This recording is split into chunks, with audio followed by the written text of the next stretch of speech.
Have you ever wondered why your sweet grandmother suddenly becomes ruthless when someone cuts in line at the grocery store? Or why that gentle coworker transforms into a workplace tyrant when given a tiny bit of authority? The uncomfortable truth is that cruelty isn't reserved for monsters and villains. It lives dormant inside every single one of us, waiting for the right circumstances to emerge. Today, we're diving deep into the dark psychology behind why good people sometimes turn cruel, and I guarantee by the end of this video, you'll never look at human nature the same way again. We'll explore the shocking experiments that revealed humanity's hidden darkness, the everyday situations that can flip your moral switch, and most importantly, how to recognize these patterns in yourself before it's too late. Let's start with a question that will haunt you. What would it take for you to become the villain in someone else's story? The answer might be simpler and more terrifying than you think.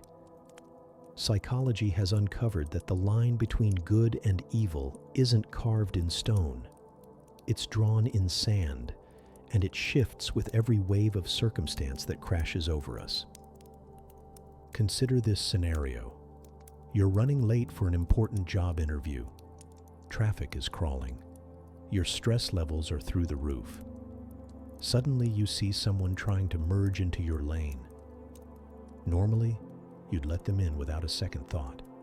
But today you speed up, block them out, and feel a surge of satisfaction watching their frustrated face in your rearview mirror. In that moment, you chose cruelty over kindness. But why? The first factor that transforms good people into cruel ones is what psychologists call situational pressure. When we're under extreme stress, sleep deprived, or facing intense deadlines, our prefrontal cortex begins to shut down. This is the part of our brain responsible for empathy, moral reasoning, and impulse control. Without it functioning properly, we default to our most primitive survival instincts, which often prioritize our own needs above everyone else's well-being. But situational pressure is just the beginning. The second factor is even more disturbing: the gradual erosion of moral boundaries. Cruelty rarely emerges overnight. Instead, it's a slow descent down a slippery slope of compromised values. It starts with small concessions. Maybe you stay silent when a coworker makes an inappropriate joke. Then you laugh along. Then you start making similar jokes yourself. Each step feels insignificant, but collectively, they reshape who you are. This process is called moral disengagement, and it's how ordinary people become capable of extraordinary cruelty. They don't wake up one morning and decide to be evil. They wake up having convinced themselves that their actions are justified, necessary, or not really that harmful. The third factor will shock you: authority and role expectations. When people are placed in positions of power or given specific roles, they often feel compelled to act in ways that align with those positions, even if it goes against their natural personality.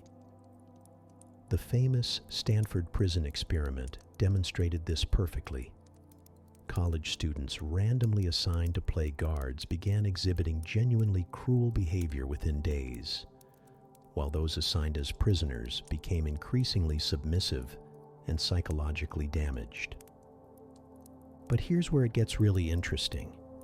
You don't need to be in an official position of authority to experience this transformation. Simply being given a uniform, a title, or perceived legitimacy can trigger this shift. Think about how differently people behave when they're wearing a referee jersey, carrying a clipboard, or sitting behind a customer service desk. The fourth factor is perhaps the most universal: dehumanization.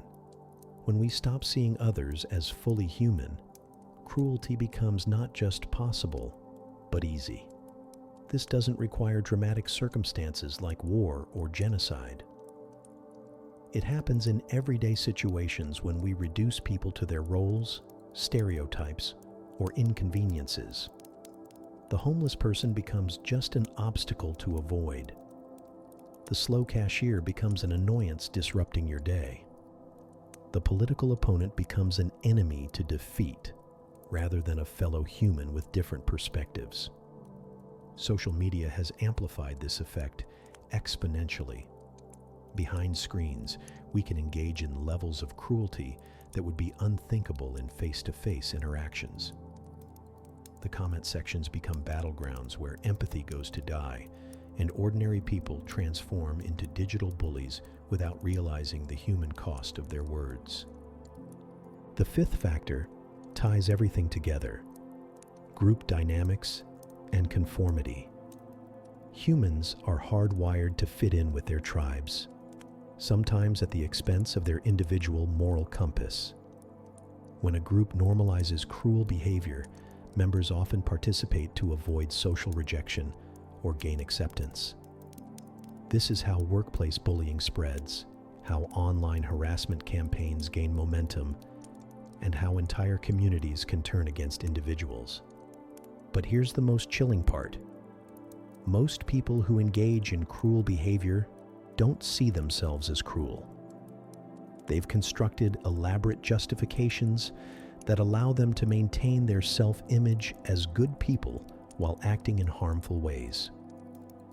They convince themselves that their target deserved it, that they were just following orders, that everyone else was doing it, or that the greater good required their harsh actions.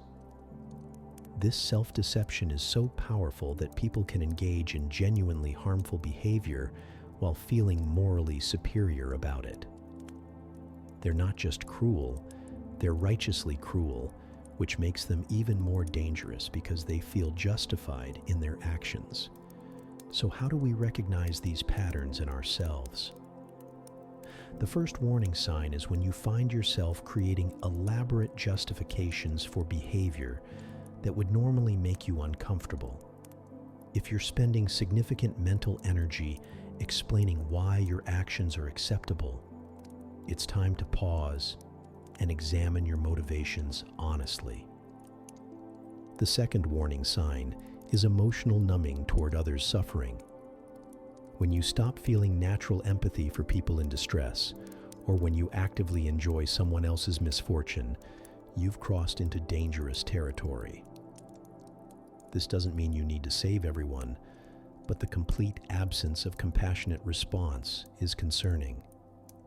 The third warning sign is dehumanizing language in your thoughts or speech.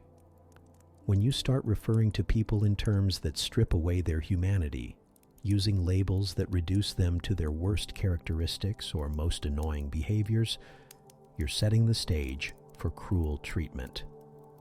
The fourth warning sign is the gradual expansion of who deserves harsh treatment.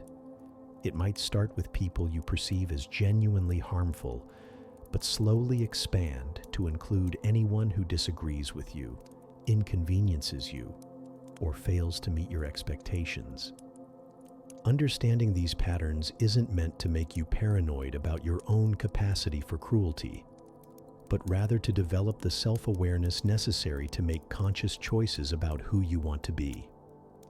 The capacity for cruelty exists within all of us, but so does the capacity for extraordinary kindness and compassion. The key is recognizing that moral behavior isn't automatic.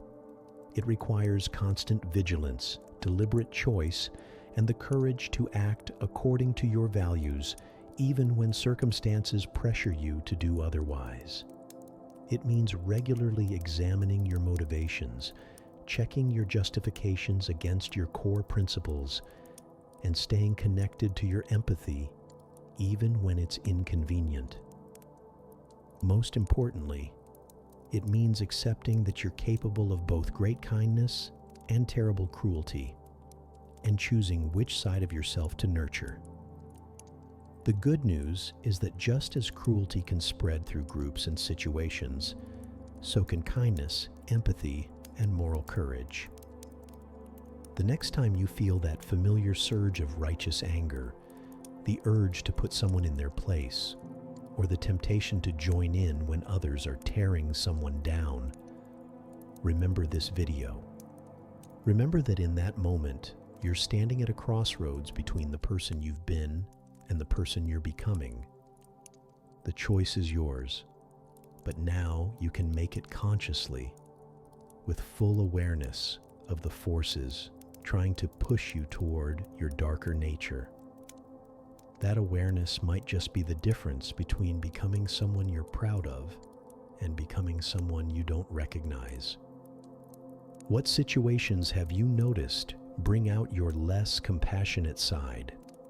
Share your thoughts in the comments, and let's start an honest conversation about the complexity of human nature. And if this video made you think differently about cruelty and kindness, subscribe for more deep dives into the psychology that shapes our daily lives.